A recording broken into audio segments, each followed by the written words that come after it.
I was sitting there in my cramped office in Phoenix, Arizona, surrounded by stacks of corporate internal documents piled high on my desk. My name is Kevin Walker, 35 years old, an ordinary internal auditor whose days blurred into one another with numbers, reports, and endless meetings. It was a typical sweltering desert afternoon, the sun glaring through the dusty glass window, making the air even more stifling. I was focused on reviewing a minor case of irregular expenses, my fingers flying across the keyboard when suddenly my phone vibrated. The soft buzz was enough to startle me like a bad omen. The screen lit up, displaying the name, Natalie Gomez. I frowned, my heart skipping a beat. She was my sister Mia's best friend. I'd only met her a few times during rare family gatherings when Mia brought friends home. The last time was Christmas the previous year.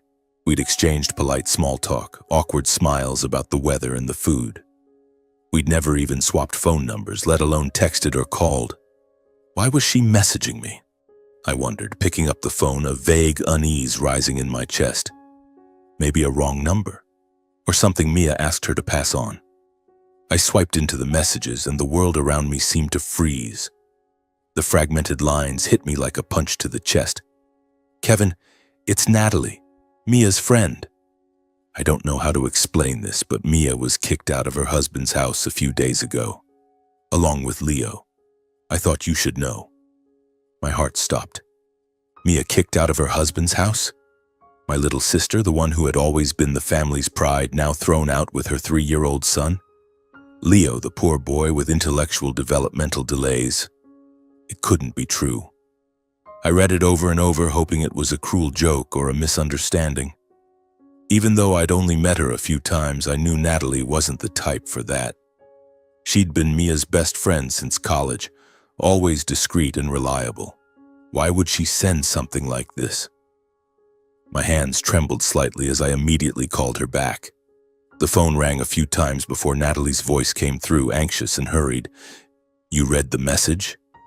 What's going on, Natalie? Mia was kicked out. What do you mean?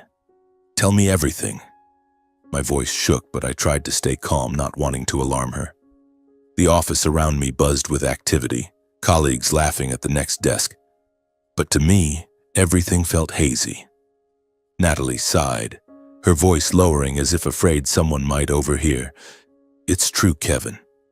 I only found out during a rare conversation with Mia. She let it slip when we met at a coffee shop. Mia said her mother-in-law kicked her out, wouldn't let her stay anymore, and she had to take Leo with her. But she made me swear not to tell your family. I offered for her to stay with me temporarily, but Mia flatly refused. She looked exhausted, much thinner. I went numb. My mind spun. Mia, my sister, always so strong and resilient. She'd married Stephen Walker 4 years ago, a man from a wealthy family, and we'd worried about rumors of his harsh mother-in-law. But Mia had insisted everything would be fine. I hung up without another word, gripping the phone until my knuckles turned white. I immediately called Mia. The phone rang and rang, 1 ring, 2, 3, but she didn't pick up. Each ring stretched the unease in my chest like the ticking of a time bomb. I tried again, no answer. Then I texted, Mia, where are you? Call me right now. Still silence. My heart burned with anxiety. The unfinished work on my desk meant nothing now. I stood up abruptly, grabbed my jacket, and rushed out of the office without even asking my boss. Colleagues stared in surprise, but I didn't care. I had to find Mia. Right now. I raced to the parking lot, hands shaking as I fumbled for my keys. My mind was chaos, images of Mia and Leo flashing constantly. Where was she now? Homeless, penniless, with a sick child? I sped out onto the road, the glaring Arizona afternoon sun blinding, but I felt nothing. I tried tracing the last places I thought Mia might go. First, an old friend's house from her high school days in the Phoenix suburbs. I floored the accelerator, running a few red lights, heart pounding. When I arrived, I banged on the door. Her friend opened it and shook her head. You're looking for Mia? She's not here. What's wrong, Kevin? My first hope shattered. I drove on to the cheap apartment complex near downtown where Mia had lived before marriage. Traffic jammed, frustrating me. I pounded the steering wheel. I muttered curses, sweat pouring down. At the complex, I ran through the rows of units asking the landlord, "Mia Walker?" "No, I haven't seen anyone like that." Each answer cut like a knife. Night fell, darkness spreading from the desert, turning the air bitterly cold despite the daytime heat. I continued to public hospitals thinking maybe Mia had taken Leo for treatment or something worse. The thought tightened my chest. At the first hospital, I pushed to the reception desk, voice hoarse. "Excuse me, is there a patient named Mia Walker? Or a child, Leo Walker?" The staff checked the computer and shook their heads. "No one by those names. Second hospital, third." Still nothing. Hope dwindled. I was exhausted, hungry, thirsty, but I didn't stop. My mind spun with worst-case scenarios, Mia wandering the streets, Leo crying from hunger or worse. Then I remembered one last place, one I never imagined she'd go. A shelter for homeless women and children on the city's outskirts. A place for the desperate, victims of abuse or those who'd lost everything. I pulled up to the old building, neon lights flickering in the dark. People came and went, women with children, weary faces. The air was damp, mixed with smells of sweat, cold food, and disinfectant. I stepped inside, feeling out of place in the crowd. My heart pounded as my eyes scanned everywhere. Long benches, dark corners, children crying. And then I saw Mia. She was huddled on a bench, gaunt and disheveled, clothes rumpled, hair messy. In her arms was Leo, the boy, clinging silently to his mother, eyes vacant amid the noise. Leo, my poor nephew with developmental delays, neither crying nor smiling, just sitting there like a small statue. I stood frozen, all the pent-up emotions exploding in my chest. Tears welled up, but I held them back. Mia, my sister, once beautiful and cheerful, reduced to this? A damp, moldy shelter, a place our family had never imagined? Mia looked up and saw me. Her eyes were red-rimmed, but she didn't dare cry. She turned her face away as if afraid of bothering me or being scolded. I approached, legs heavy as lead. I called her name, my voice breaking. She looked at me, lips trembling. "How did you find me here? How did you know?" I didn't scold or complain. I just gently helped her stand. Leo still clung tightly, unresponsive. I took the boy's hand and led the two of them out of the shelter to my car. The engine started and we drove straight to my home. The journey was long and silent, but inside me raged a storm. What had happened? Why hadn't Mia called? And now? What could I do to save her? That night, Phoenix felt colder than ever before. The desert wind howled through the car windows, carrying a bone-chilling cold despite it being only early autumn. I glanced at the passenger seat. Mia sat huddled, holding Leo tightly in her arms. The boy remained completely silent, staring out the window with vacant eyes as if unaware of the world around him. Mia kept her head down, messy hair covering half her face, her shoulders trembling. Not from the cold, but from everything bottled up inside. I wanted to ask right away, to shout why she hadn't called me sooner, but I held back. This wasn't the time. She needed warmth, food, rest. I gripped the steering wheel tighter, trying to stay calm, but my mind spun with unanswered questions. We arrived home, my small apartment on the outskirts of the city where I'd lived alone for years. It wasn't luxurious, just a modest two-bedroom place with simple furnishings, but at least it was cozy and safe. I parked, turned off the engine, and gently opened the door for Mia. "Come inside, sis. I'll turn on the heater." Mia nodded weakly, carrying Leo as she followed me. The air inside was still chilly from the morning, so I quickly turned on the gas heater in the living room. The blue flames danced, spreading warmth throughout the space. I fetched 2 clean blankets from the closet and wrapped them around the mother and son. Mia sat on the sofa, pulling the blanket up to Leo's chin, whispering something to him. Leo didn't respond, just nestled closer to his mother. I quietly went to the kitchen, trying not to make loud noises. My mind was still in turmoil, but I knew I needed to do something practical to help her calm down. I opened the fridge and pulled out the remaining vegetables: carrots, potatoes, onions, and some frozen chicken. I'd make a simple hot soup, nothing fancy, but nourishing. I chopped the vegetables quickly, eyes stinging from the onions, but also from the emotions surging in my chest. How had life pushed my sister to this point? Mia had once been the cheerful girl, always smiling, excelling in school, dreaming of a happy family. And now, wandering in a shelter with her sick child. I poured water into the pot, added seasoning, and let it simmer on low heat. The aroma of soup spread warm and comforting like a small solace amid the storm. About half an hour later, the soup was ready.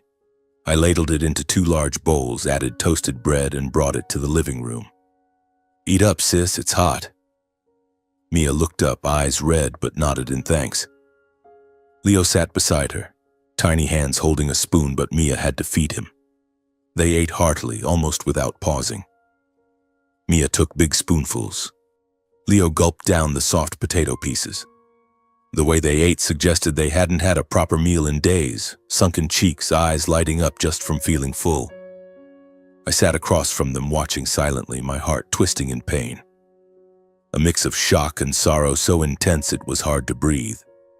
Mia, my sister, who had once lived in a luxurious villa, now reduced to this hunger. And Leo, the poor boy, probably used to meager meals just to get by. After they finished, the atmosphere warmed a bit. The heater crackled softly, blankets wrapped snugly, and the hot soup had calmed them. Mia leaned back, Leo dozing off on her lap, breathing steadily. I waited a while longer, giving her space to breathe, then gently asked, "Mia, tell me what happened. I'm not forcing you, but I need to know so I can help." I sat across from her, voice soft, afraid a harsher word might break her. Mia was already so fragile. Gaunt, dark circles under her eyes, like a shadow of her former self. At first, Mia was dazed, silent for a long time, her vacant gaze fixed on the old wooden floor as if digging up memories she'd tried to bury deep. I didn't push, just sat there waiting. Finally, she began to speak, voice barely a whisper, words fragmented. "I don't know where to start. Stephen." She paused, swallowed hard, then continued. "Stephen is a weak husband, Kevin. No backbone. He always obeys his mother. Never once stood up for me." I listened, heart pounding. Mia spoke slowly, as if pulling each memory from the darkness. Her marriage had started like a dream. Stephen, the wealthy, polished man, promising a happy life. But once the villa doors closed, the truth emerged. Her mother-in-law, Dolores Walker, was cruel beyond imagination. She controlled Mia's every daily activity. What to eat, what to wear, how much to spend. Every bill had to go through her. Every phone call had to be reported. She turned me into a prisoner in my own home, Kevin, nitpicking everything like I was a freeloader.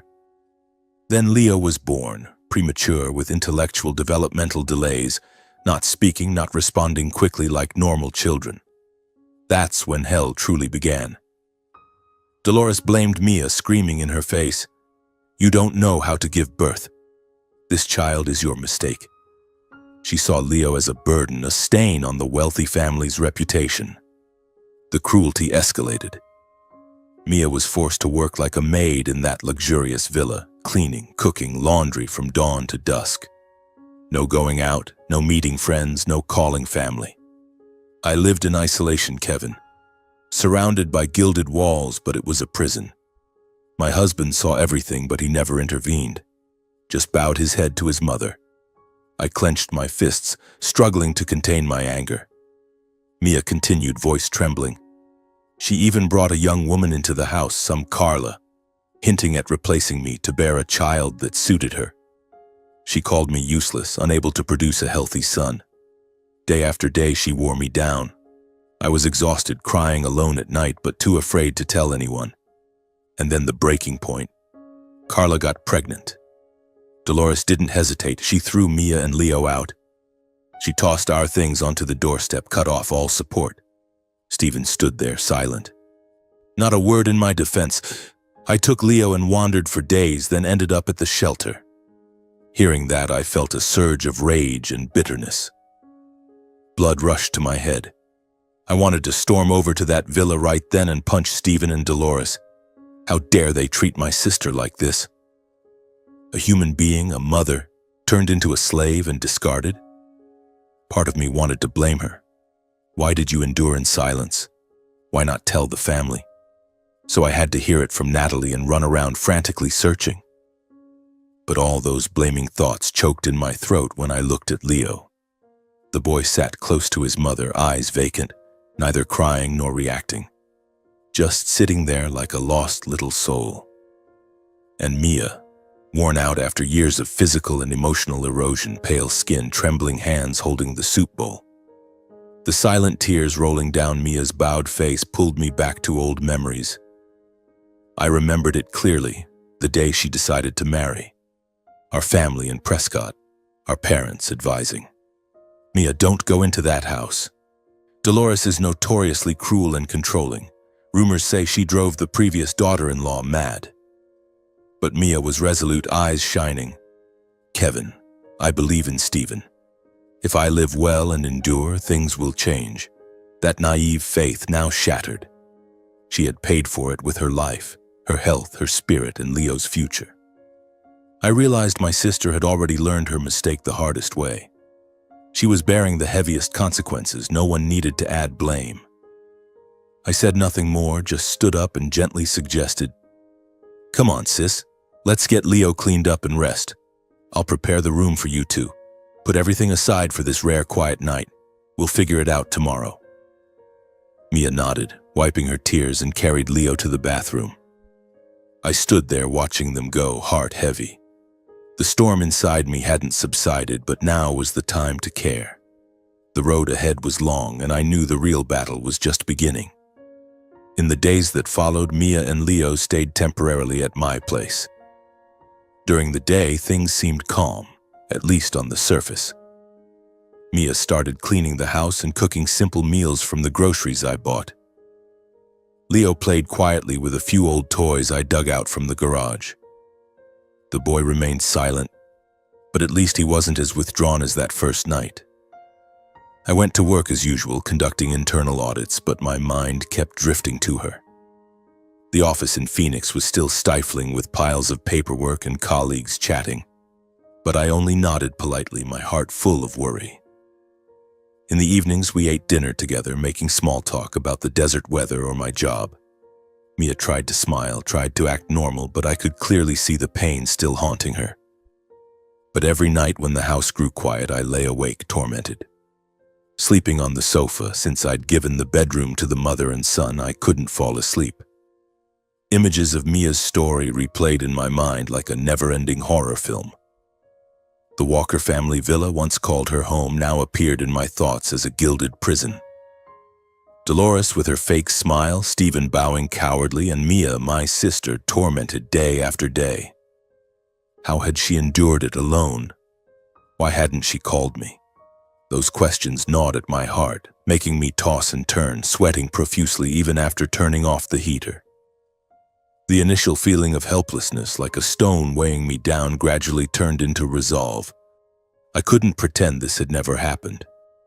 I couldn't let them, Dolores and Stephen, escape responsibility. They had to pay for what they'd done to Mia and Leo. I wouldn't let my sister suffer in vain. The next morning, I made my decision. As Mia sat feeding Leo spoonfuls of porridge, I spoke slowly, almost as if to myself first. "Sis, I don't think we can let this slide. I'm going to sue them. Emotional abuse, unlawful confinement, abandoning you and Leo, they can't deny everything. The truth has to come out." Mia looked up, the spoon freezing midair. Her eyes widened in fear. "You really want to sue them?" "But they're rich, Kevin. We can't win against them." I held her hand tightly, feeling the tremble in her palm. "I know, but we can't stay silent forever. Leave the rest to me."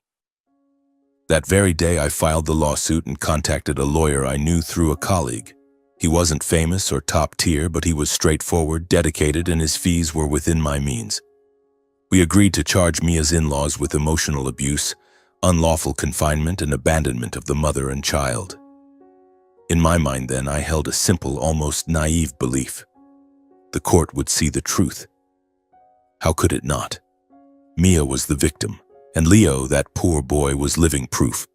The hearings proceeded one after another, faster than I expected. The Phoenix District Courthouse, cold rooms with old wooden benches and a tense atmosphere. From the start, the odds were heavily against us, stacked in favor of the wealthy in-laws. They hired high-profile lawyers, seasoned professionals, men in expensive suits, speaking smoothly like oil. Every argument from our side was systematically dismantled. My lawyer tried to present. The defendants controlled the plaintiff's daily life, turning her into a prisoner in her own home. But the opposing lawyer smirked. Where's the evidence? It's just one-sided testimony? I sat there, gripping Mia's hand, heart pounding. Each hearing felt like a battle, and we were losing ground. Dolores appeared in court with a cold demeanor, like an untouchable queen. She wore an elegant black outfit, hair pinned up high, eyes sweeping over us as if we were insects. With her lawyers, she presented a series of medical records, from hospital documents showing Mia had been diagnosed with postpartum depression. She underwent psychological treatment for crises while caring for her intellectually disabled son. The opposing lawyer read aloud, voice dripping with fake sympathy. I was stunned. Mia had mentioned being forced to see doctors, but now they were using it against her. Mia sat beside me, hands trembling, face pale. I wasn't depressed, she whispered. The in-laws didn't stop there. They produced text messages, emails, and made testimonies. Mia's messages to Stephen, "I'm so tired, I need rest." Emails to friends, "Sometimes I just want to leave for peace." Made statements. The mistress often broke down, suffered insomnia, showed signs of panic. They painted a picture of Mia as unstable, voluntarily leaving. Then they showed security camera footage, video of Mia carrying Leo out of the house, no struggle, no force. The family neither prevented nor expelled her, the lawyer asserted. The video was clear but lacked context. Mia left because she was thrown out, yet it looked voluntary. I gripped the chair, teeth grinding. When Mia was called to testify, my heart tightened. She stepped to the stand, trembling and flustered, hands clutching the rail.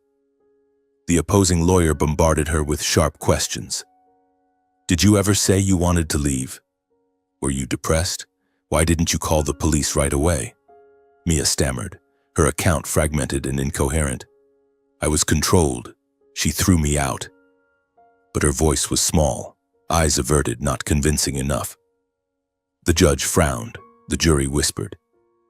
I wanted to rush up to help, but could only sit helplessly.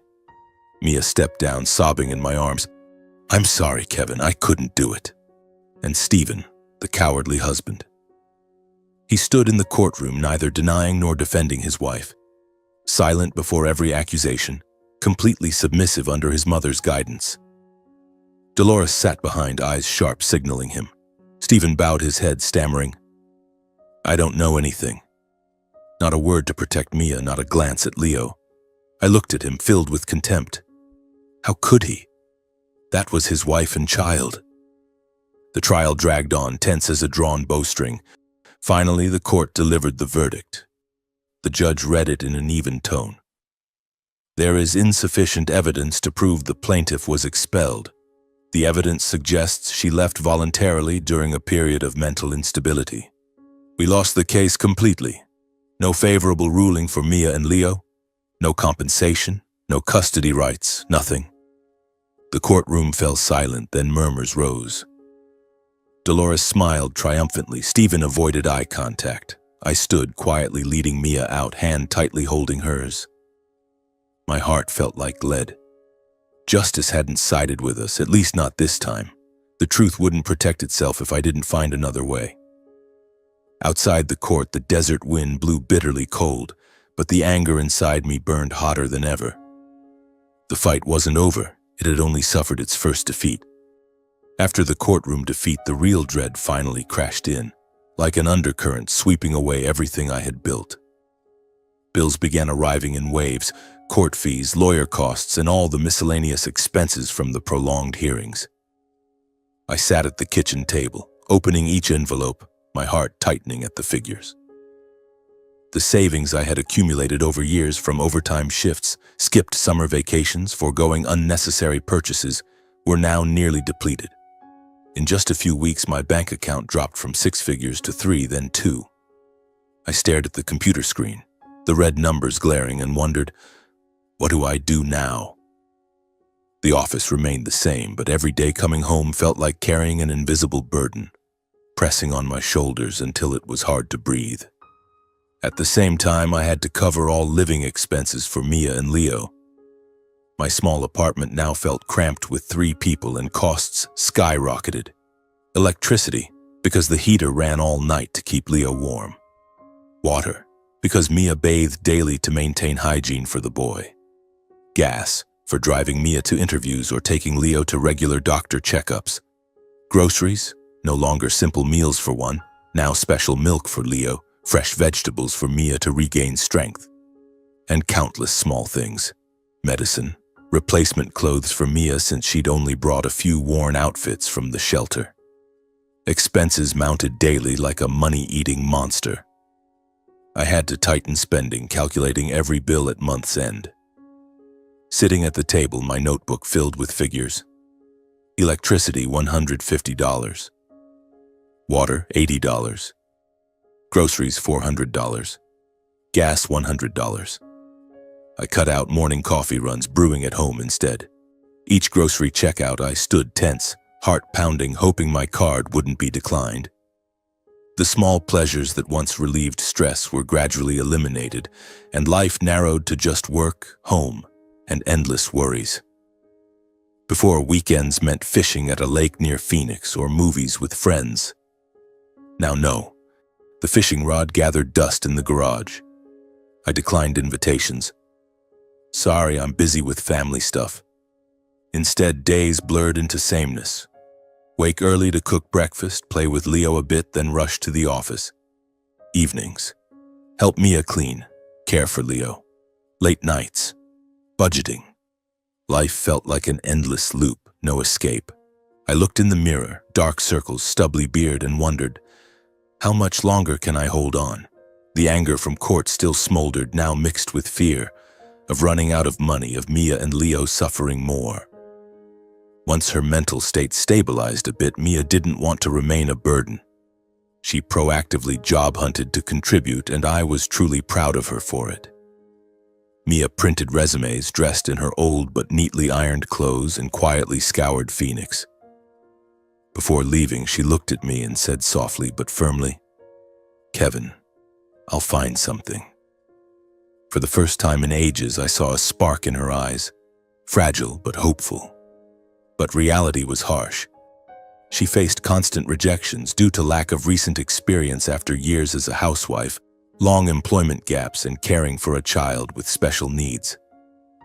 Employers shook their heads. "Sorry, we need full-time with no commitments." Mia came home, shoulders slumped, but forced a smile. "I'll try somewhere else tomorrow." I hugged her, heart aching. She'd once been an outstanding student, now starting from zero. With no options left, Mia took part-time manual jobs with meager, unstable pay. Waitressing at fast food places, cleaning at grocery stores, or babysitting for neighbors. Shifts lasted just a few hours, paid hourly, $10, $12. The earnings quickly vanished into living costs and Leo's care. Mia brought home her hard-earned change, counting it carefully before handing it to me. "Here, Kevin, I want to help a little." But it barely made a dent. She spent on bus fares to work, medicine when Leo had panic episodes. I watched her toil, coming home with swollen feet, and felt deep sorrow. Mia minimized personal spending to a heartbreaking degree. She wore the same few old outfits repeatedly, a faded blouse, jeans with frayed hems, no makeup, no new haircut. Always eating less to save for Leo and me. Her health hadn't fully recovered from the breakdown, gaunt, pale, often fatigued. I urged her to eat more. "You need strength for Leo." But Mia just smiled sadly. "My son comes first." Nights she stayed awake with headaches but never complained, only sipping water quietly. Meanwhile, Leo's condition grew more evident, adding to the strain. The boy had trouble sleeping, often startling awake at night, easily frightened by loud noises, cars outside, doors slamming, causing him to scream and cling to his mother. He needed constant supervision, couldn't be left alone even briefly. Nights in the house were rarely uninterrupted. I woke multiple times to Leo's cries, then Mia's soothing, "It's okay, sweetie, mommy's here." Leo needed specialist visits, but money? We only took him to public clinics, waiting hours. His developmental delays showed no improvement, still silent, eyes distant. I played with him, trying simple words, but Leo just stared, unresponsive. I tried taking extra work when possible, but time was fragmented between my main job and family care. Office overtime projects, I took them, staying late under cold neon lights, reviewing reports. Weekends, freelance auditing for small firms, but exhaustion lingered like a fog. Eyes burning, head buzzing, hands shaking on the drive home. Just hold on, I told myself. But sometimes mid-shift I paused, gasping, feeling on the verge of collapse. Some evenings, the three of us sat silently in the quiet kitchen, no one speaking, each carrying private worries. Dim yellow light over the simple table, cold soup, dry bread. Mia gazing at Leo, anxious for his future. Leo sitting still, fiddling with a spoon. I staring at piled bills, dreading next month. The air heavy like a time bomb. It felt one more incident. Leo seriously ill, car breakdown, job loss, and everything would collapse. We avoided eye contact, avoided talking about court or the future. Just silence, swallowing hard. Mental and financial pressure piled on the three of us in the small home. Some nights I sat alone in the living room after Mia and Leo slept, overwhelmed by deadlock. Effort seemed only enough to survive day to day. No progress, no hope. I looked out the window at the pitch-black Arizona desert, wind howling, and wondered, did I do wrong? Sue and end up depleted like this? Tears rolled down. For the first time, I cried from helplessness. Mia and Leo deserved better. I couldn't let them suffer forever. I realized if we continued this way, we'd soon be completely drained. For the first time, I accepted I couldn't carry it all alone. I wasn't a superhero, just an ordinary brother. After much hesitation, sleepless nights weighing options, I thought of our parents, the only ones who could still help. They lived in Prescott, a few hours' drive from Phoenix. I'd tried keeping it secret to spare their worry, but no choice now. I decided it was time to go back, tell the full truth I'd kept bottled up. Tomorrow morning, I'd drive there. But my heart raced. How would they react? And was there any clue from the past to turn the tide? The next morning, I woke earlier than usual, while the sun had yet to peek over the desert mountains. The house was completely silent. Mia and Leo were still sound asleep in the bedroom, their breathing steady as if unaware of the storms ahead. I brewed a strong black coffee and sat at the kitchen table, quietly gazing through the window where darkness was slowly yielding to a pale pink dawn. My heart pounded, like the feeling before an unavoidable important appointment. I couldn't bear to wake Mia. She needed rest after days of exhaustion, so I quietly left a note on the table. I'm heading to Prescott to see Mom and Dad. I'll be back soon. Love you and Leo. Then I grabbed my jacket, closed the door softly, carrying the words I hadn't yet said. I slipped into the garage and started the car. The engine hummed low as I pulled out of Phoenix. The familiar route, Highway 17 winding through the desert past saguaro cacti and Red Rock Hills. But my mood today was heavier than ever. With each mile, I rehearsed what I would say. Mom and Dad would be shocked. They adored Mia, and I'd hidden everything from them, thinking I could handle it alone. Now what? We were drained, and I needed help. Desert wind howled through the windows, carrying the dry scent of dust. I turned on the radio, but the country music only made me more restless. Memories flooded back. Childhood trips to Prescott, the whole family crammed in the old car, laughing the entire way. Dad driving, Mom singing along to the radio, Mia and I fighting over snacks. Now, alone on the road, I felt an unfamiliar loneliness. Prescott gradually appeared with its small streets, green pines, and cooler air than Phoenix. My parents' old house on the outskirts, a 2-story wooden home with a small vegetable garden and white fence. I parked in front, heart pounding. Mom and Dad, Frank and Patricia Walker, were probably having their morning coffee as always. I knocked, and Dad opened the door, eyes widening in surprise. "Kevin? Son, what brings you here so suddenly? You didn't call?" He wore his old plaid shirt, hair grayer than last time. Mom rushed from the kitchen, wiping her hands on her apron, hugging me tightly. "My dear, come in. I'll make you coffee."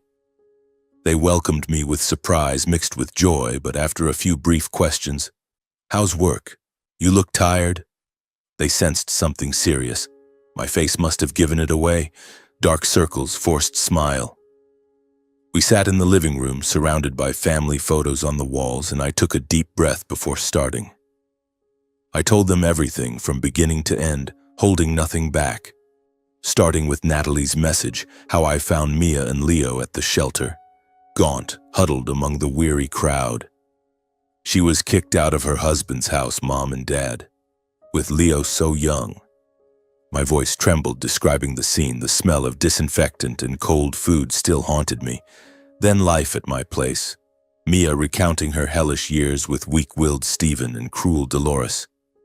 She controlled everything, turned Mia into a maid, even brought a mistress home and threw Mia out when the woman got pregnant.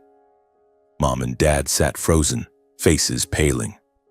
I continued with the lawsuit, the tense hearings, twisted evidence, Mia trembling on the stand, Stephen silent like a coward. We lost the case, Mom and Dad. The court ruled Mia left voluntarily due to mental instability. And finally, our exhaustion. Savings depleted, mounting costs, Mia's manual labor, Leo's sleepless nights. I can't carry it anymore. We need help. Hearing it all, Mom and Dad couldn't hide their heartbreak and regret. Mom cried, hand over her mouth, tears rolling down wrinkled cheeks. My Mia.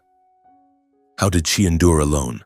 I suspected from the start, but why weren't we there sooner? She blamed herself, voice choking. Dad sat silent a moment, face reddening with anger, then comforted Mom. Hey Frank, we have to do something. Mia's our daughter, Leo our grandson. They ached for Mia's silent suffering, years of isolation and torment, and blamed themselves.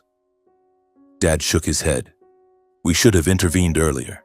When Mia married, we heard rumors about Dolores but thought she'd be fine. The living room felt heavy, the clock ticking, stretching time.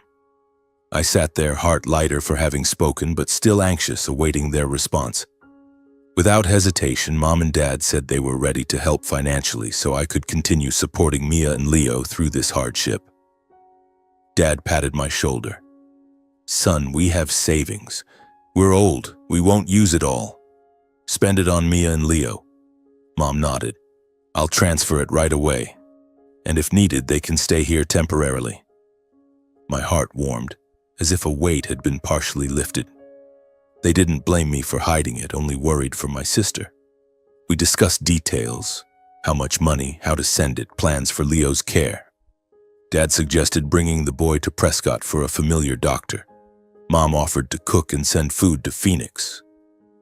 For the first time in ages, I felt hope. I wasn't carrying it alone. After a long pause, Dad suddenly mentioned an old story he'd never shared before, related to Mia's in-laws. We were sipping coffee, the atmosphere easing, when he set down his cup, face serious. Kevin, there's something I never told you. About the Walker family. My heart raced, a hunch something important was coming. Dad sighed, gazing out at swaying pines. Years ago, that family was involved in a serious legal scandal.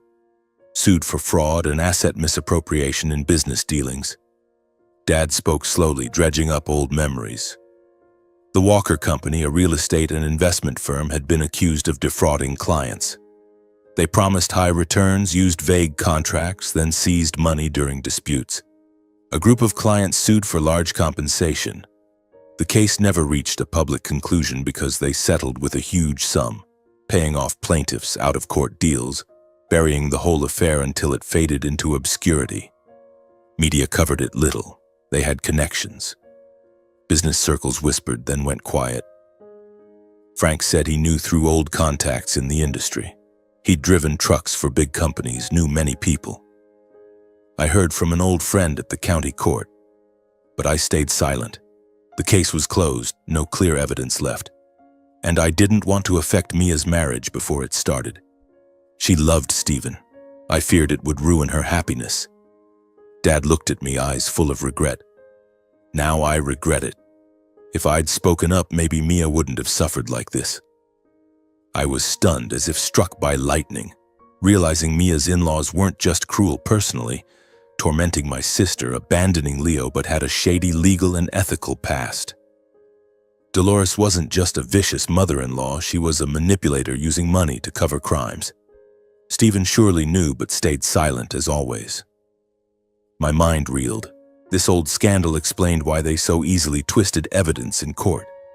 They were used to settling with money, hiding truth. In that moment, I realized this secret could be the missing piece, a key strong enough to turn the tide and seek justice for my sister. My heart raced, hope flickering in the darkness. Dad, are there still records? Can I look it up? Dad nodded. Probably at the old county court. I'll help contact my friend. We talked more, planning. I'd dig deeper, find evidence. Mom listened worriedly. Be careful, son. They're dangerous. But I wasn't afraid. This was a chance. From their murky past, I'd expose them. On the drive back to Phoenix that afternoon, night had fallen, but my heart felt brighter. The familiar road now carried new hope. I called Mia. Sis, I have good news. Mom and Dad are helping, and I have a lead on the Walkers. Her voice trembled. Really, Kevin? I thought we were out of options. I was so scared, afraid no matter how hard we tried, nothing would change. But if Mom and Dad are with us, if you find that lead, maybe this time it'll be different. I briefed her, and for the first time we genuinely laughed. But anticipation remained. Was the old scandal strong enough to change everything? I'd find out. The fight was entering a new phase, full of drama and surprises. Back in Phoenix, it was already late at night, but my mind refused to rest. I sat at the kitchen table, laptop screen glowing brightly under the dim yellow light. Mia and Leo had gone to bed. The house was silent except for the desert wind howling outside the window. Dad had given me a few details. The lawsuit over 10 years ago involving the Walker family company accused of fraud and asset misappropriation. Dad had said, the company was called Walker Investments back then, sued by a group of clients demanding large compensation but settled out of court. I took a deep breath, hands trembling slightly as I typed into the search bar. This was the start, gathering evidence in the shadows quietly. My heart pounded, as if I were sneaking into the enemy's lair. If Dad was right, this could be the bomb that blew everything up. I began with Dad's leads, searching for the old civil lawsuit involving Mia's in-laws' company. Arizona has an online court system. I vaguely remembered it from internal audits at work. I typed e-Access Arizona Judicial Branch, the official site allowing access to court records online. It's free for civil and criminal cases from 2010 onward, though sometimes registration or fees are needed for full copies. I quickly created an account and entered the company name, Walker Investments Lawsuit Arizona. Results loaded slowly, testing my patience. My heart raced when I saw a case from 2012. Plaintiffs were a group of 5 people accusing fraud in real estate investment packages. I clicked the docket, the case at Maricopa County Superior Court covering Phoenix. I found the case records at the county court, clearly showing the lawsuit was settled out of court with no final judgment, but accompanied by a large financial settlement agreement. The documents detailed. Plaintiffs demanded $1.5 million for being tricked into signing contracts promising 20% annual returns. But the company withheld funds and refused refunds during disputes. No public trial. Just a court order noting settled out of court with an undisclosed settlement amount, but from notes, estimated over $800,000. I printed it out, gripping the paper tightly. This was the first evidence. They'd used money to silence people, cover mistakes. But why were they still operating? I dug deeper, feeling like a detective in a movie, sweating despite the cool room. Following business records, I switched to the Arizona Corporation Commission website, which stores all info on registered companies in the state.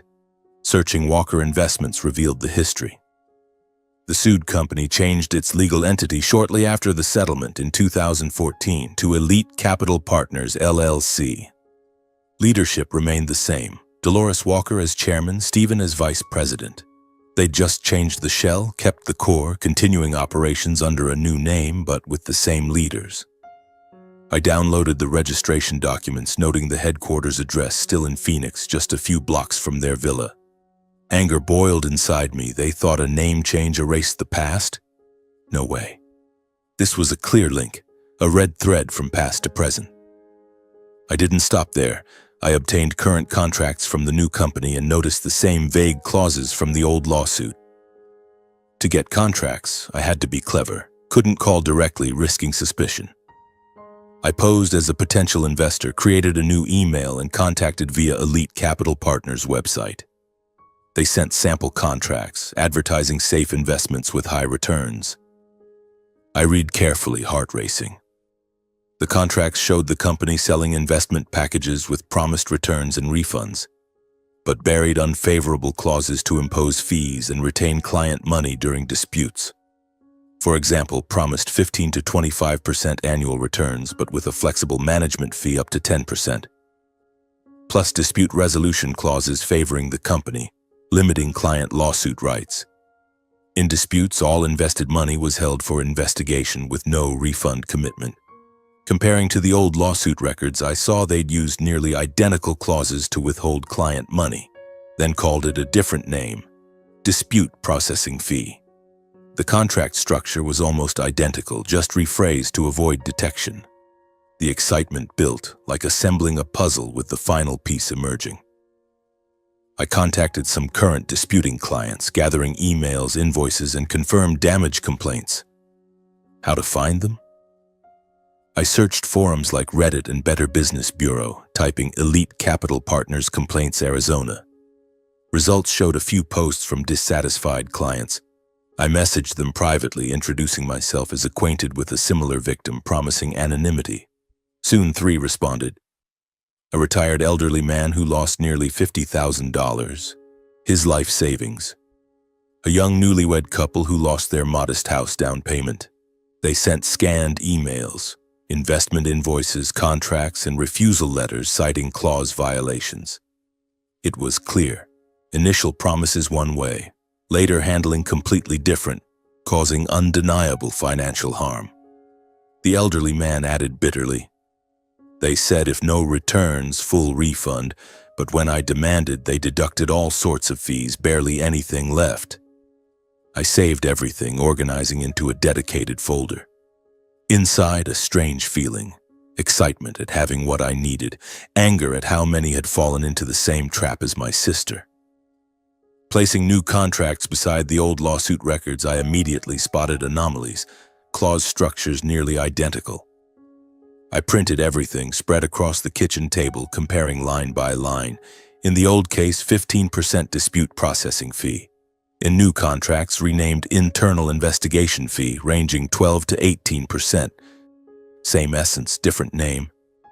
Promises unchanged, high returns, low risk, too good to be true. I recalled investment scam tactics, lure with promises, then vague fees, clauses to retain money in disputes. By then it was crystal clear. Not isolated cases, but a repeating pattern. Same methods, same tricks, just new packaging. The evidence chain was concrete enough to prove ongoing fraud, no longer suspicion. My heart raced, as if holding something huge. But after excitement came cold sobriety. I knew I had to be extremely careful.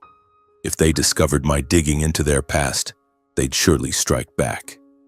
At the same time, I gathered all legal documents related to Mia's marriage, including papers, emails, and messages she'd managed to keep after leaving. Mia gave me an old box, marriage certificate, Leo's medical records, printed emails. among them a chain of emails and messages that chilled me. One email from Mia to Stephen. "Honey, I want a part-time job. Leo needs specialist checkups." But the reply wasn't from Stephen. He'd forwarded it to his mother. Dolores's response, short, cold. "No need. Stay home and care for the child. We can afford it." On WhatsApp, Mia repeatedly begged to take Leo to doctors. Always delays. Wait until next week, then no rush. Promises stretched weeks into months. Seeing that chain, I understood clearly. This wasn't natural mental breakdown as they'd claimed. Mia had no decision rights, no work permission, even denied taking her child to needed appointments. Intentional control, an invisible cage built with seemingly harmless words enough to suffocate a person. I decided to push the investigation further. To prove control, I needed someone from inside the house, a non-family witness. Mia clearly remembered a former maid, Maria Lopez, who worked for the Walkers nearly 2 years before suddenly quitting. From the name, I started simply. After searching social media and job sites, I found a matching profile, employment history and location fitting perfectly. I messaged briefly, introducing as Mia's brother, wanting to ask about her time working there. Maria replied after a long pause, agreeing to meet at a small suburban cafe on condition of discretion. When we met, she kept looking around, voice low and anxious. Maria said she always felt sorry for Mia. According to her, Dolores controlled every household activity, schedules, outings, phone calls. Mia reported every small thing, worked housework dawn to dusk, with almost no autonomy. Maria confirmed Mia wasn't free to take the child out or to appointments without permission, and the isolation lasted years, not months as the in-laws claimed in court. With Maria's consent, I recorded the entire conversation and had her write a handwritten statement, signing to confirm what she witnessed. No longer one-sided testimony, a statement from someone who lived and worked in that very house. For the first time, I knew I had a witness strong enough to break the false narrative the in-laws used to fool the court. I compiled all documents, organizing clearly. Placed together, everything formed a complete picture. An old settled case with money, years of concealment and control, and how that family distorted the story at the previous trial. I spent hours at the desk, flipping pages, sorting into folders. 2012 old lawsuit, new company contracts, evidence from Mia and Maria's statement. Each file a piece. Placed right, they spoke the same truth. Seeing the full picture emerge, I realized it was no longer scattered details but a consistent behavior pattern, strong enough to question the in-laws' honesty. They weren't just cruel to Mia, they were systematic fraudsters using money and power to cover up. For the first time since the loss, I felt I held something truly solid, a foundation clear enough for the next counterattack. That night, after organizing the stack of documents, I sat alone at the kitchen table, staring at the thick folder before me. The weak neon light shone down on the densely printed pages, vague contracts, complaint emails, Maria's statement, and the old county court lawsuit records. My heart was still racing, not from fatigue, but from a mix of excitement and anxiety. This was no longer an emotional fight. This was evidence, cold, hard truth that could turn the tide. But I knew winning required strategy.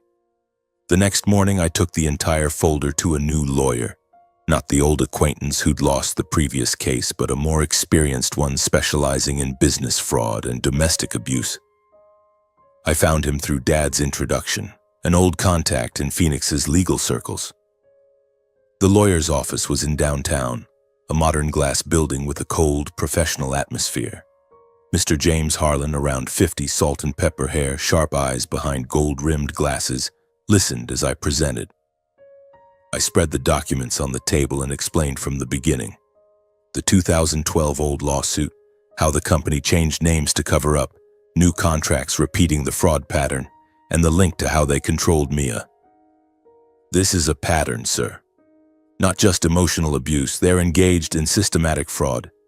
We can sue again, this time with concrete evidence. Mr. Harlan nodded slowly, flipping through the files, eyes lighting up. You've got something good here, Kevin. The old case settled out of court, that's a weakness. If we prove ongoing fraud, the court will have to reconsider everything. But be careful. They're rich and will hit back hard. We discussed for hours. Filing plan, witnesses, timeline. He agreed to take the case, fees flexible due to the potential. Leaving the office, I felt like carrying a loaded gun. But before filing officially, I decided on a risky move. Confront Dolores and Stephen directly, bringing the thick folder as a final warning. Not to negotiate, but to see their reactions firsthand, to confirm they were scared. I didn't tell Mia about the plan. She'd worry, advise against the risk, but I needed to face them. After months of enduring, I wanted to see them tremble. I called Stephen from a blocked number, posing as a business contact, arranging a meeting at the villa. Important company matter, I said. He agreed, voice hesitant. That afternoon, I drove to Phoenix's affluent suburbs, where the Walker Villa stood behind tall iron fences and automatic gates. My heart pounded as I parked, hands gripping the briefcase with the folder. The desert wind blew hot, carrying dry grass and dust scents, but I felt nothing beyond the boiling anger. The gate opened, and I stepped in, for the first time since Mia's wedding, but now not as a guest, but as an enemy. Dolores received me in the vast living room with polished marble floors and expensive furniture. She wore a black silk outfit, hair pinned high, sitting on the leather sofa like a queen. Stephen sat beside her, face pale, avoiding my eyes from the start. The room felt heavy, expensive perfume mixed with air conditioning chill. Dolores looked at me with disdain and contempt, lips curling. Kevin Walker, why are you here? Didn't the last lawsuit loss teach you anything? She referenced the previous defeat as proof I was wasting time over a sister she deemed worthless. You're Mia, weak, unfit for this family. You should be grateful we gave her a chance. Stephen sat beside her, head bowed, staring at the floor, avoiding my gaze. He said nothing to contradict or defend his ex-wife. His silence was heavy and cowardly, like a chained dog. I looked at him, filled with contempt. The man who'd vowed to love Mia forever, now sitting like a statue. I suppressed my anger, sat across from them, voice calm but sharp. I'm here to confront you. About the years Mia was controlled, exploited, and mercilessly thrown out. You and your son turned my sister into a prisoner in this house. How could you treat a human being like that without remorse? I detailed it. From forcing Mia to do housework, banning outings, to bringing in Carla and evicting the mother and child. My voice trembled, but not weakly. This was demanding justice. Dolores let out a dry laugh. The sound echoed in the vast room like metal scraping. Her eyes slowly scanned me from head to toe, lingering on my simple suit and worn shoes. The gaze of someone measuring an inferior. She smirked. Remorse? For what? Mia was always weak. She couldn't handle the pressure of a wealthy family. Her breakdown was inevitable, not our fault. She tilted her head, voice lowering into fake pity. She couldn't adapt. We gave her a chance, but she wasn't worthy. Each word like a blade, but I didn't look away. Dolores continued, digging deeper, belittling me and my family as if it were a habit. You and your family from that little town, Prescott, only know manual labor. What do you understand about this world? She sneered. Mia was lucky to step into this house, but she didn't know how to make use of it. Then she turned to my parents, voice dripping contempt. Your parents, a truck driver and a nurse. What did they teach their daughter to make her dream so unrealistically? She should have known her place from the start. I clenched my fists until nails dug into skin, but kept my voice coldly calm. Throughout the insults, Stephen just bowed his head. No rebuttal, no defense. His silence was terrifyingly heavy. I turned to him, voice low but knife sharp. How long will you stay silent, Stephen? That was your wife and child. He didn't respond. His avoidance said it all. He knew. And he'd chosen his mother's side, money and power. I didn't argue further, just stated clearly, each word like a hammer. I'll pursue this to the end. This time with real evidence.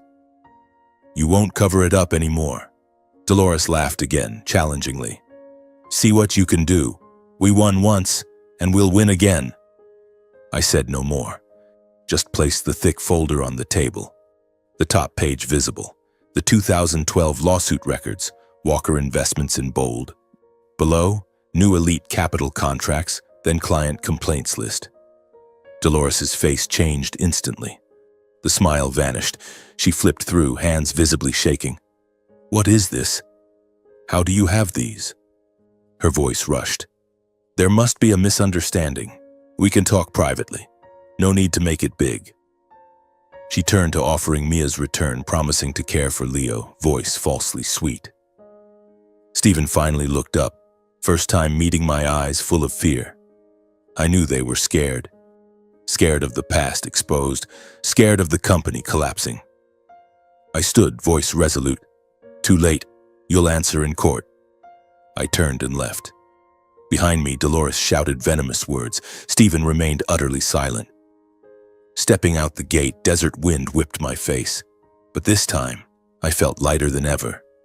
From that moment, I knew the fight had entered an irreversible phase, and I wouldn't stop. On the drive home, my mind still reeled from what happened. Dolores's face when seeing the folder replayed, from familiar disdain to panic in seconds. Stephen standing there, head bowed, like someone aware of his guilt but never facing it. I immediately contacted lawyer Harlan, pushing to file the new lawsuit. From their reaction alone, he understood the opponents were wavering, no longer holding the initiative. When I got home and told Mia everything, she burst into tears from emotion. For the first time in ages, I saw in her eyes not just fear, but belief that justice might truly reach them. Still, anticipation weighed heavily on me. The upcoming trial would surely be fiercer than anything we'd faced.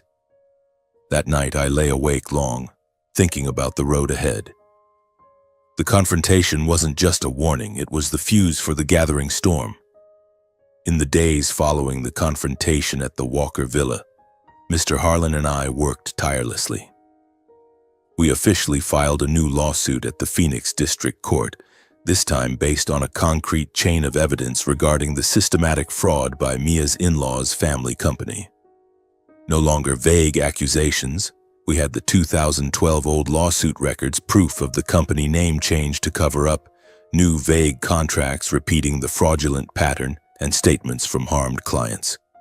At the same time, we resubmitted evidence related to the control and abuse of Mia, emails, messages, Maria's testimony, the former maid, and activity records proving she was confined and exploited like a slave. Harlan filed with confidence. This time, we have real ammunition, Kevin. Not just domestic abuse. This is organized fraud involving multiple victims. The court will have to pay attention. I stood beside him, heart pounding, as I watched the court stamp on the papers. This was the turning point, no turning back. While awaiting the trial date, pressure mounted. I came home to find Mia huddled on the sofa, holding a sleeping Leo. She looked more exhausted than ever, dark circles from sleepless nights. Mia whispered as I told her about the filing. Last time on the stand, I was so nervous I couldn't speak properly. Now facing them again? I sat beside her, gripping her hand. You're not alone anymore, Mia. I'm here, Mom and Dad support us. This time the evidence is solid. You just need to tell the truth. Mom and Dad video called from Prescott, encouraging Mia once more to testify. Dad looked at her long and said in his deep, steady voice, "Daughter, we've always been proud of you. Don't be afraid. No matter what happens, family is with you." Mom couldn't hide her tears, voice choking. "Mia, you've endured too much already. This time you don't have to hold back. You deserve justice." Fear was still evident on Mia's face at the thought of facing Dolores and Stephen again. She trembled slightly, but then nodded, voice soft yet resolute. "This time I won't run away. I'm doing it for Leo and for myself." Leo sat nearby, quietly playing with toys as if sensing the tension. I hugged her, heart swelling with a clear feeling. The strong Mia from before was returning. The trial opened quickly and drew significant attention due to multiple harmed clients and allegations of recurring fraud under the new entity. Local media reported, Phoenix investment firm accused of systematic fraud, tied to family dispute, packing the courtroom. Not just lawyers from both sides, but reporters, other victims, and curious onlookers. The district courtroom remained cold as before, with old wooden benches and stifling air. But this time I felt different. We were on the offensive. The judge, a stern middle-aged woman, gavels the start. Case against Elite Capital Partners, LLC, and the Walker family for business fraud and domestic abuse. Let us begin. My heart pounded, hands gripping the rail. Dolores and Stephen sat across. She tried maintaining arrogance, but I saw her eyes flicker. They knew we had something big.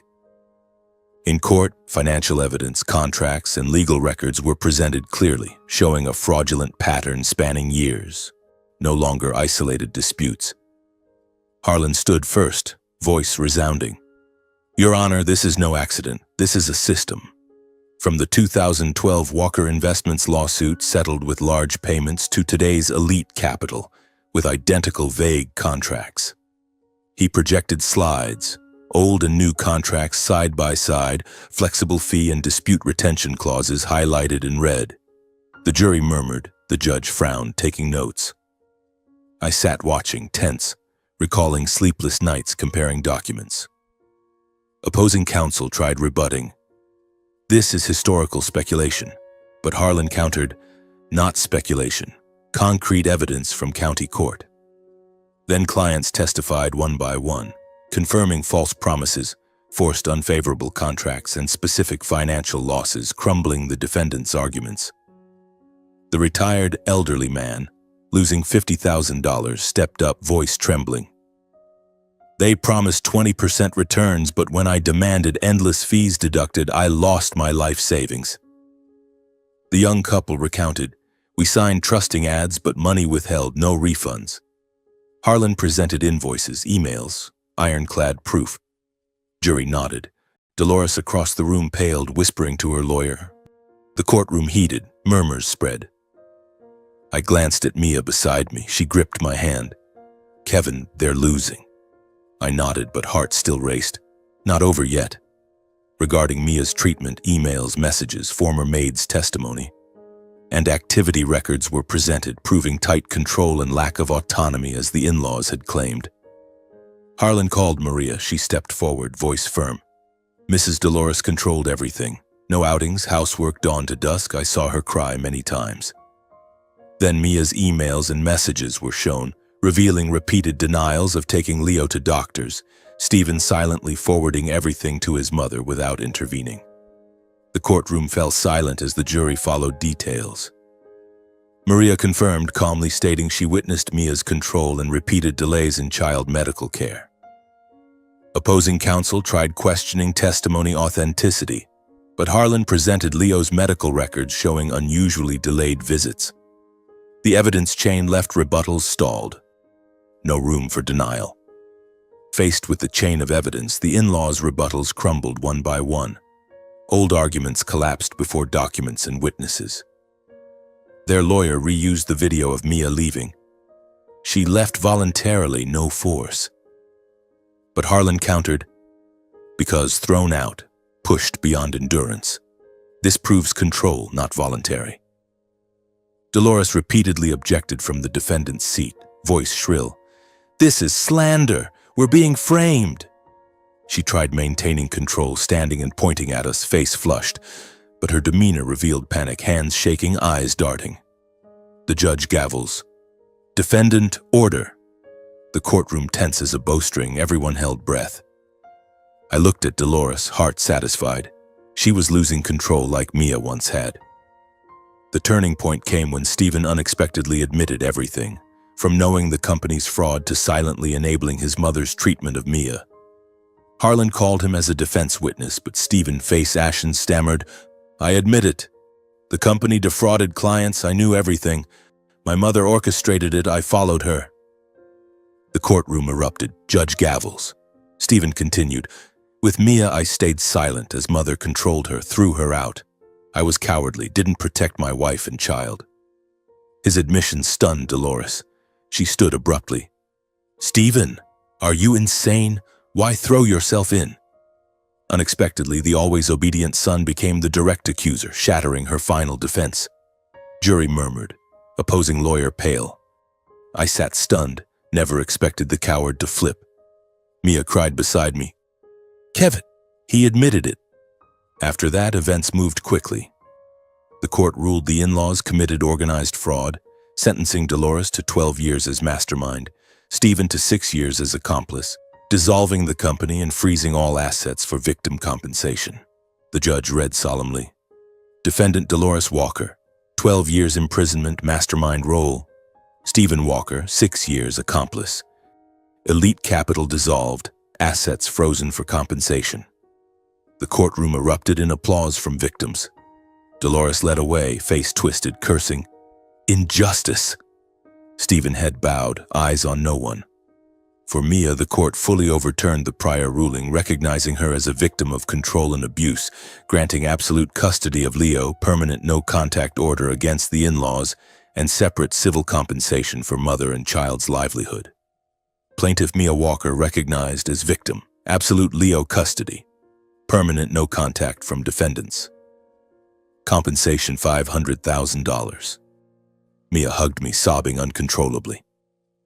The trial ended. Mia and I left the courtroom in silence, no longer win-lose feeling, just relief that justice had finally spoken. Outside, Arizona's sun blazed, wind cooling as if washing away the gloom. We embraced. Mom and Dad called congratulations. But inside, a slight emptiness lingered. Justice came, but if only sooner. In the weeks following the trial, life began to change, but slowly, like a wound, gradually healing. Mia and Leo still lived with me, but the atmosphere in the house grew lighter. She smiled more often, though some nights she still woke from nightmares. Leo showed small improvements. He began responding when called by name, thanks to therapy sessions funded by the court compensation. Mom and Dad sent money and food from Prescott, helping us stabilize financially. I returned to my internal auditing job, but now with a clearer mind, no longer staying up nights exhausted from calculating bills. The media continued covering the case. Wealthy Phoenix family collapses due to fraud, but we avoided reading or mentioning it. A new life, yet the past lingered, like shadows behind the desert sun. One sweltering afternoon, about 2 months later, Mia entered the kitchen with an unusual expression. She held her phone, voice hesitant. Stephen called from jail. He wants to meet me one last time before his long sentence. I paused, washing dishes, water dripping onto the floor. That coward now in county jail awaiting transfer to federal prison. After his courtroom admission, he'd been sentenced to 6 years. Lighter than his mother's, but enough to ruin his life. Why meet you, Mia? He's hurt you enough. Mia bowed her head, eyes red. I don't know, Kevin. But I think it's for closure. I'll only agree if you come with me. I looked at her, heart surging. Mia was no longer as fragile, but the wounds ran deep. I agreed, not for reconciliation, but to ensure my sister wouldn't face the past alone. Okay, I'll go with you. But if he insults you, I'm pulling you out immediately. The appointment day arrived faster than expected. We drove to the county jail on Phoenix's outskirts, a gray concrete building with barbed wire fences and flickering neon lights. The heavy atmosphere, smell of metal mixed with disinfectant, reminded me of the shelter the night I found Mia. Mia gripped my hand tightly through security, emptying bags, metal detectors, signing in. The visitation room was cramped with glass partition tables, old phones, and stifling air. We sat waiting, my heart pounding, not from fear but uncertainty about what Stephen would say. He'd always stayed silent. Now what? Stephen appeared behind the iron door, his gaunt appearance startling me. No longer the polished suit, he wore faded orange prison garb, hair disheveled, face hollow with dark circles. No evasion or silence now. He sat across the glass, picking up the receiver with trembling hands. Thank you both for coming. His voice was hoarse. No immediate self-defense. Mia held the receiver, face pale but calm. "What do you want to meet me for, Stephen?" I sat beside her, watching, ready to interrupt if needed. Stephen took a deep breath. For the first time in months, he looked straight at Mia. His eyes weary, empty, like someone exhausted from carrying a burden too long. He spoke slowly, each word heavy. "I've been wrong for a very long time. I knew my mother controlled you, tormented you daily. I saw you crying in the room, saw Leo treated like a burden, but I did nothing." Stephen swallowed hard, voice rougher. "I was afraid of losing money, position, afraid of confronting my mother. I chose silence because it was safer, and that silence killed our family." I gripped Mia's hand under the table, feeling her slight tremble. Stephen continued as if resolved to hide nothing more. "I knew what the company was doing. I knew those contracts defrauded people. But I pretended not to see because speaking up meant losing everything. I enabled my mother's wrongs knowing the consequences. I was a coward." The confessions fell heavily, like memories torn from his chest. "I didn't lose the family the day I was sentenced," Stephen continued, voice lowering. "I lost you and Leo the moment I chose to bow my head, to stand behind my mother instead of beside my wife and child." Mia listened silently. She didn't interrupt, blame, or react. Just let the words pass, as if closing an old chapter. Through the glass, her eyes reddened but held back tears. After a pause, Stephen looked up again, voice more serious. "There's one thing I must say. Over the years, I set aside some money personally, completely from my salary and legal investments, unrelated to the company or family crimes." He looked at Mia, eyes not pleading. "About $200,000. I've transferred it through a lawyer. It will all belong to you and Leo." Stephen breathed deeply, continuing, "I'm not doing this to atone or expect anything. I just want to compensate somewhat for what I took. And so behind these bars, my heart can be a little lighter." I was stunned. I'd never thought that coward retained any conscience. Mia took a deep breath. When she spoke again, voice trembling but steadier, "I no longer hate you, Stephen.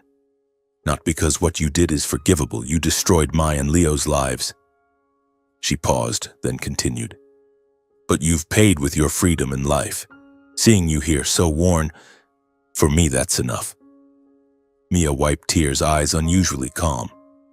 "I forgive. Not for you, but for myself. So I can move forward unbound by resentment.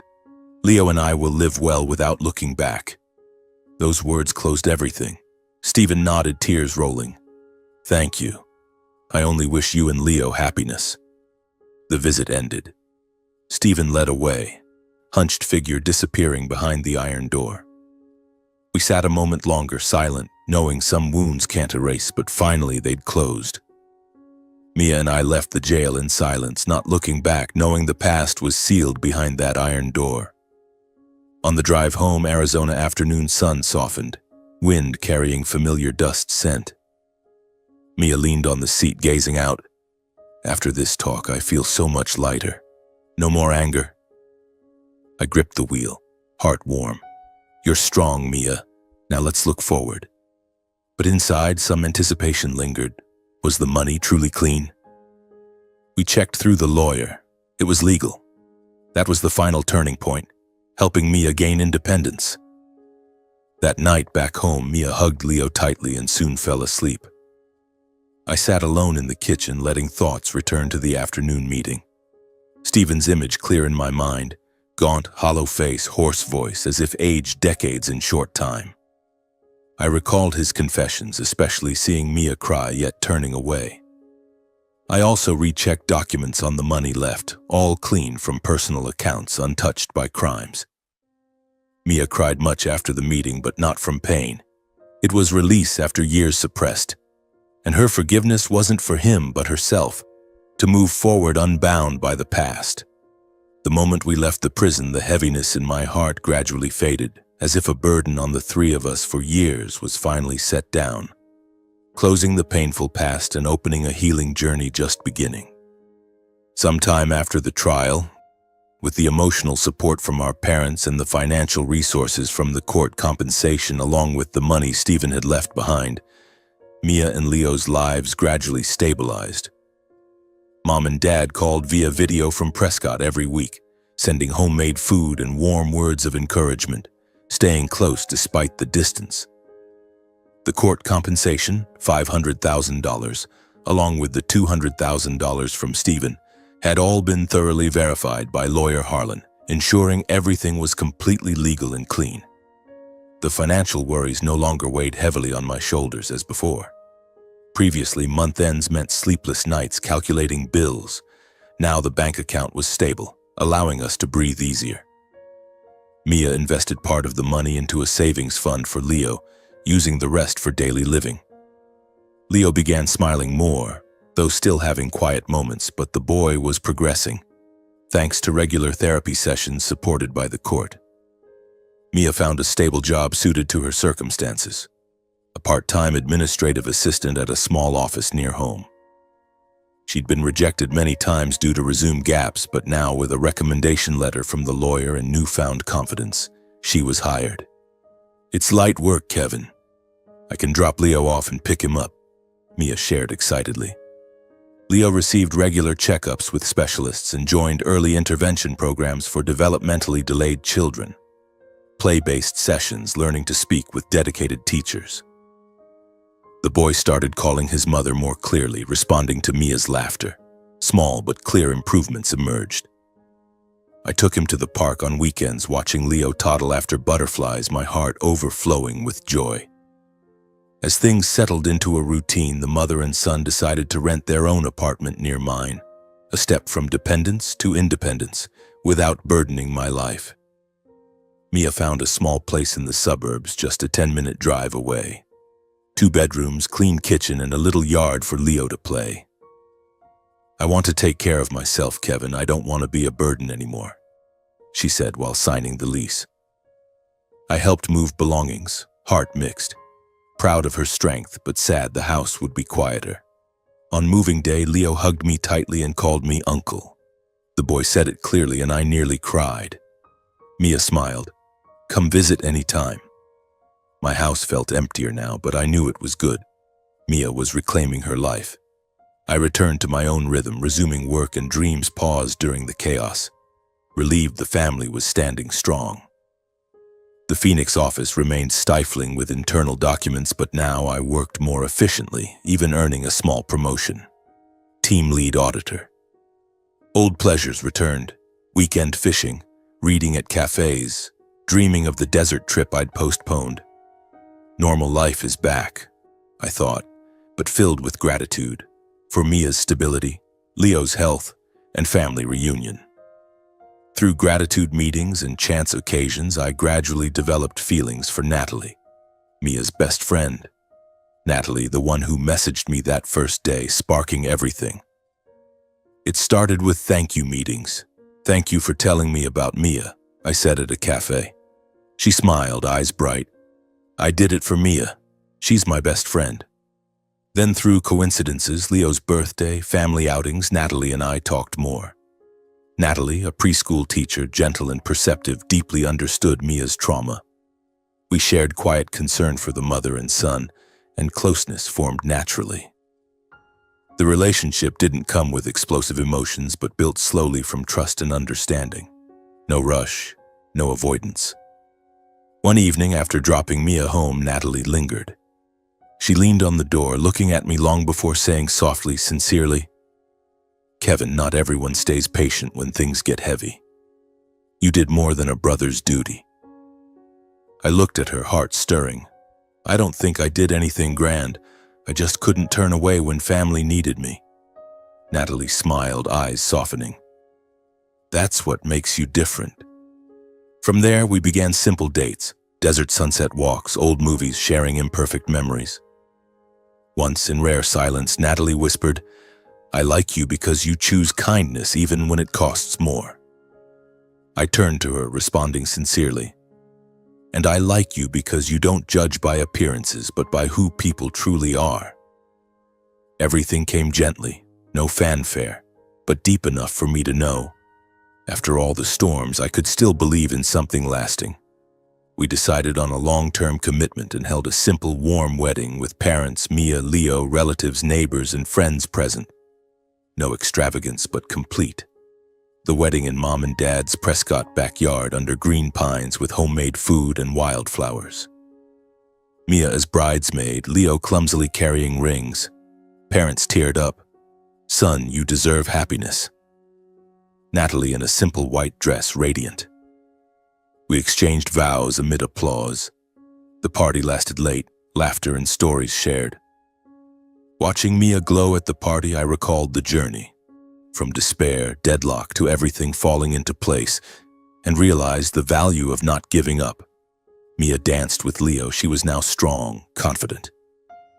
I remembered finding her at the shelter, the failed lawsuit, exhausting nights, all like slow-motion film. If I'd given up then, everything now would be different, I thought. I gradually understood family isn't a place without wounds, but where no one is left alone when wounded. We weren't perfect nor strong from the start, but we chose to stay together. Parents supported unconditionally. Mia resiliently faced her pain, and I chose to fight. The path wasn't easy, but that unity carried us through the darkest days. I also realized justice doesn't always arrive on time. Sometimes very late, sometimes only when people persist without quitting. If I'd stopped after the first loss, accepted silence from fatigue or fear, truth would remain buried. The second trial wasn't luck. From digging to the end, refusing to turn from what was right. And in the end, I understood forgiveness isn't erasing what happened, nor justifying others' wrongs. Forgiveness frees oneself from resentment, lightening the heart to move forward. Like Mia forgiving Stephen, not for him but herself, so she and Leo could live anew, unbound by the past.